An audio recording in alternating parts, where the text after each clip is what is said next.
Hai, selamat datang kembali di Aci Sagala Kelas. Sebelum kita mulai pembelajaran kita kali ini, jangan lupa untuk klik like pada video ini.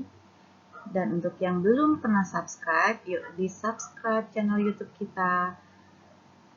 Dan jangan lupa untuk nyalakan lonceng, supaya kalian mendapatkan pemberitahuan setiap kali kami mengupload video-video pembelajaran terbaru. Terima kasih.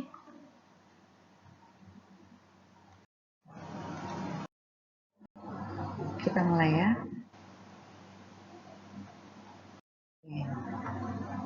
Sudut. Pengertian dari sudut. Untuk memahami apa itu sudut, kita akan coba melalui pengamatan gambar dan menjawab beberapa pertanyaan mengenai gambar tersebut.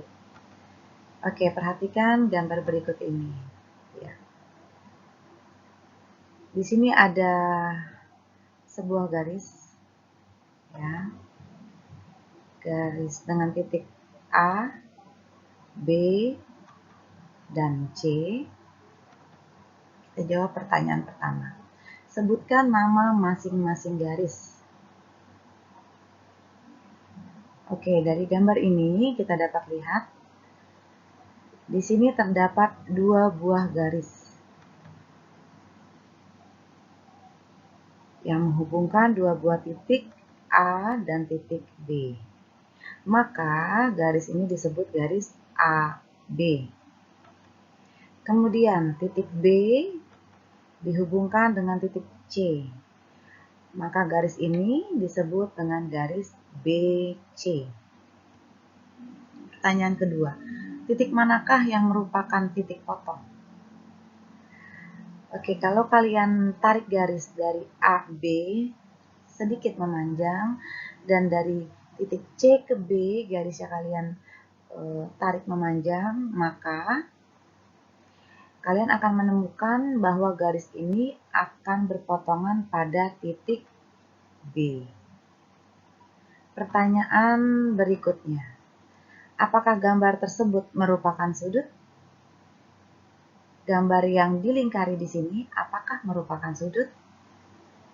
Oke, jawabannya adalah iya. Kita lanjutkan ya. Maka dari kesimpulan pengamatan gambar tadi dapat kita ketahui sudut adalah wilayah yang dibentuk dua buah garis yang bertemu di satu titik. Atau sudut adalah merupakan perpotongan dari dua buah garis. Perhatikan gambar ini. Nah, dari gambar ini kita dapat lihat bahwa garis ini bertemu di satu titik. Di titik ini, ya. Yang kedua, kesimpulan yang kedua bahwa sudut ternyata memiliki satu buah titik sudut. Nah, ini dia titik sudutnya. Yang ketiga, sudut memiliki dua buah kaki sudut. Satu, ini kaki sudut kedua. Kemudian, bagaimana dengan penamaan sudut? Titik pembentuk sudut dengan titik sudut yang berada di tengah. Perhatikan gambar titik A dan titik B, ini titik C.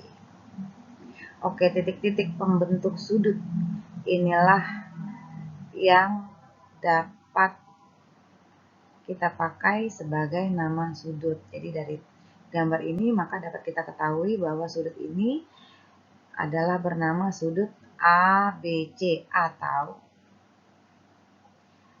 kita bisa menamakan sudut ini hanya dengan menyebutkan titik sudutnya saja.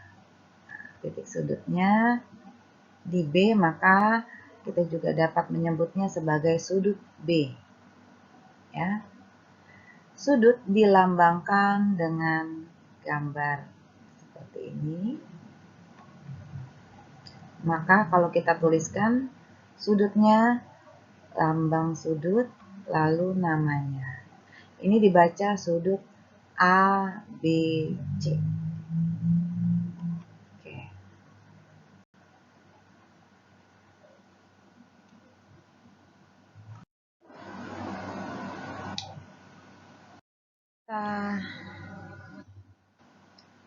Kita lanjutkan contoh soal. Perhatikan gambar berikut ini. Ini ada perhatikan sudut di atas, jawablah sesuai gambar. Nama sudut di samping adalah sudut MKL atau sudut LKM atau sudut K. Ya, jadi gambar lambang tersebut dibaca sudut. Lanjut. Titik sudutnya yaitu jika kita perhatikan gambar, garis KL dan KM ini bertemu pada titik K. Ya kan? Maka titik sudutnya adalah titik K. Bagaimana dengan kaki-kaki sudutnya?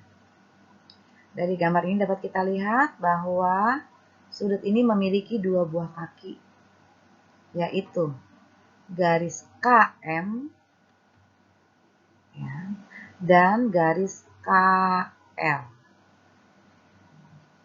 Oke. Lanjutkan lagi. Mengukur besar sudut pada dua buah garis. Bagaimana caranya? Oke, satuan baku untuk menyatakan besar sudut. Satuan baku yang dipakai adalah derajat, menit dengan lambang petik ya di atas angka menitnya, dan detik dilambangkan dengan petik-petik. Nah, pada kelas 4 kita akan belajar mengenai atau menggunakan satuan baku derajat. Alat untuk mengukur besar sudutnya yang kita pakai adalah busur. Kalian pasti sudah paham ya, sudah pernah lihat ya, ini adalah busur. Jadi busur ini dipakai untuk menghitung besar sudut dengan satuan baku derajat. Oke. Ya, ini dinamakan derajat. Perhatikan gambar berikut ini. Setiap angka pada busur derajat menandakan setiap satuan derajat. Ya. Mulai dari 1 sampai 180 derajat. Perhatikan. Ya. Apabila dua buah busur digabungkan, maka dia akan membentuk satu buah lingkaran. Perhatikan gambar berikut. Busur 1, lalu kita gabungkan dengan busur kedua. Dari gambar ini, maka jumlah sudut seluruhnya adalah busur 1 ditambah busur 2 sama dengan besar sudut satu buah busur adalah 180 derajat ditambah busur kedua 180 derajat, maka jumlahnya satu lingkaran tersebut besar sudutnya adalah 360 derajat. Jadi besar sudut setengah lingkaran adalah 180 derajat. Sedangkan satu lingkaran penuh adalah 360 derajat. Perhatikan, ini satu buah busur ya, atau setengah lingkaran, besar sudutnya ada 180 derajat. Dan ini busur yang kedua, setengah lingkaran, besar sudutnya pun 180 derajat. 180 derajat ditambah 180 derajat, maka akan membentuk satu buah lingkaran yang besar sudut satu buah lingkaran adalah 360 derajat. Kita lanjutkan. Perhatikan gambar. Angka-angka pada sebuah jam terbagi menjadi 12 bagian. Perjalanan jarum jam dari angka 12 hingga kembali ke 12 menempuh satu putaran penuh atau 360 derajat. Berarti perjalanan satu angka ke angka berikutnya adalah 360 derajat dibagi 12. Ya. Maka hasilnya adalah 30 derajat. Contoh. Perhatikan sudut berikut ini. Tentukan besar sudut BAC. Ini gambar sudut BAC. Kita akan selesaikan dengan langkah atau dengan cara menggunakan busur. Ini busurnya. Di sudut A, B, C. Pertama, panjangkan salah satu garis. Contoh, garis AC kita akan panjangkan. Ya, perhatikan. Yang kedua, tentukan pusat busur di titik A dan di garis AB. Ini garis AB kita panjangkan. Lalu kita tentukan pusat busur di titik A. Perhatikan perpanjangan garis AC. Ya, jika kita panjangkan akan seperti ini ya. Jadi, terlihat di sini bahwa sudut BAC besarnya adalah 81 derajat. Ya, kita tinggal baca dari busur tersebut. Kalau dipanjangkan, dia itu menunjuk ke berapa derajat. Paham ya? Contoh yang kedua, tentukan besar sudut yang dilalui jarum panjang. Jarum panjang bergerak dari pukul 14.30 sampai pukul 15 lewat 10 menit. Penyelesaiannya kita akan pakai gambar jam di sini, perhatikan. Pertama, pukul 14 lewat 30 menit jarum panjang menunjukkan angka 6. Ini dia. Lalu pukul 15 lewat 10 menit, jarum panjangnya menunjuk ke angka 2. Ya, 10 menit ya, lewat 10 menit. Perjalanan dari angka 6 sampai angka 2 adalah 8 langkah. Jadi, sudut yang dilalui adalah 8. Ya, 8 langkah tadi kita kali 30 derajat. 30 derajatnya dari mana? Yang tadi. Ya, jarak dari satu angka ke angka berikutnya pada jam, besar sudutnya adalah membentuk 30 derajat. Maka 8 langkah kita kali 30 derajat. Hasilnya kita dapat menentukan bahwa besar sudut yang terbentuk adalah 240 derajat. Ingat, besar sudut setiap 5 menitnya atau dari angka pada jarum jam satu ke angka yang berikutnya itu adalah 30 derajat. Ini ya.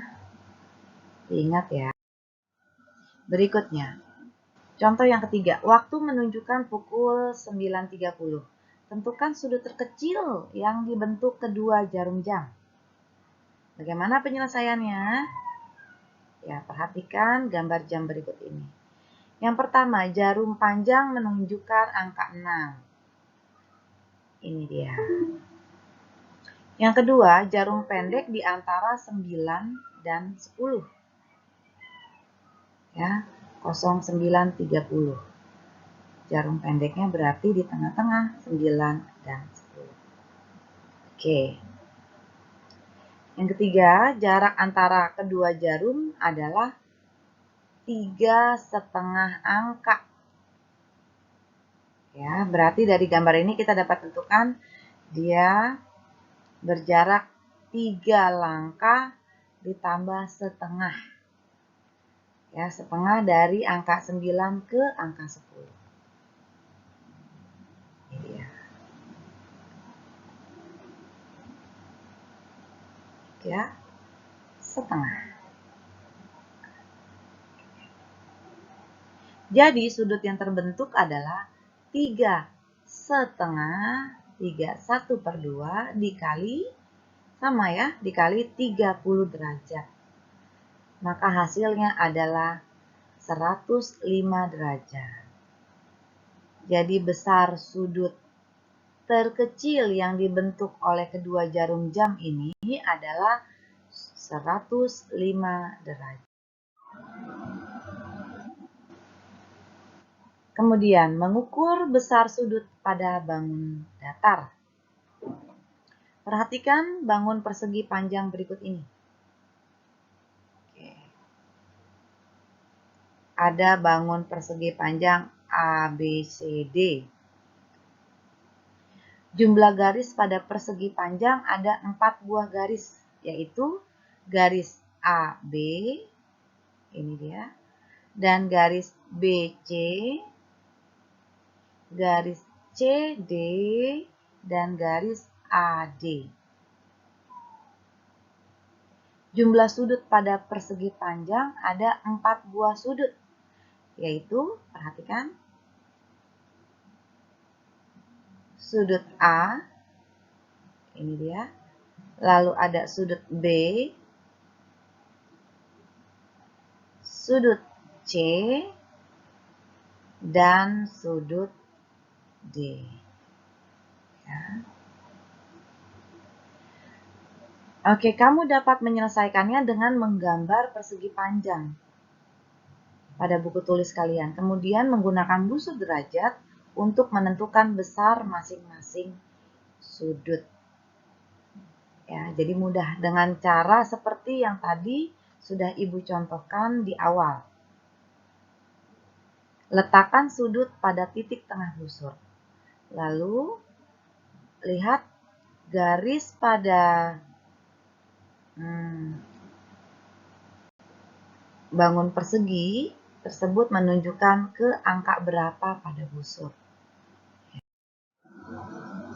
Baik anak-anak, demikian sedikit pembahasan kita mengenai sudut dan contoh soal serta cara penyelesaiannya. Semoga kalian dapat memahami. Jika masih belum jelas, diputar lagi dari awal. Ya, diputar lagi dari awal, diamati dan diperhatikan kembali. Terima kasih, sampai bertemu pada pembelajaran berikutnya.